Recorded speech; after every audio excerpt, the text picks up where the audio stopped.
ডাকসু নির্বাচনে প্রথম দিনের মতো প্রচার মিছিল শুরু করলো ইসলামী ছাত্র শিবিরের নেতাকর্মীরা। আমরা সেটি আসলে দেখতে পাচ্ছি। নির্বাচনে সাদিক কায়ুম, যিনি ভিপি পদে আসলে নির্বাচনের জন্য লড়ছেন, তিনি কিন্তু আসলে সূর্য সেন হলের এই নির্বাচনী প্রচারণার মধ্য দিয়ে তার নির্বাচনী যে প্রচার মিছিল সেটি আসলে শুরু করেছে এবং অল্প সংখ্যক শিক্ষার্থীদের নিয়ে আসলে প্রচার মিছিল চালাচ্ছেন তিনি, এবং সেটি আসলে আমরা দেখানোর চেষ্টা করছি সরাসরি আপনাদেরকে। ঠিক প্রতিটি হলে যাবেন এবং সূর্য সেন হলে আসলে প্রতিটি রুমে রুমে যাচ্ছেন এবং গিয়ে আসলে এই ডাকসু নির্বাচনের জন্য তিনি আসলে ভোট চাচ্ছেন, সেটি আসলে আমরা দেখছি এবং তিনি আসলে কুশল বিনিময় সেটিও আসলে করছেন।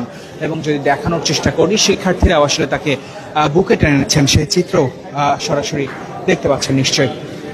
প্রথমবারের মতো শিবিরকে দিয়ে আসলে শুরু হলো এই প্রচার মিছিল। ঠিক আজ মনোনয়ন জমা দেওয়ার যে শেষ দিন ছিল, এর মধ্যে এখন পর্যন্ত আমরা কাউকেই এই মনোনয়নপত্র আসলে জমা দেওয়ার পর প্রচার মিছিল শুরু করতে দেখিনি। তবে এই শিবিরকে দিয়েই আসলে সাদিক কায়ুমই প্রথমবারের মতো এই প্রচার মিছিল শুরু করলো, সেটি আসলে আমরা দেখতে পাচ্ছি।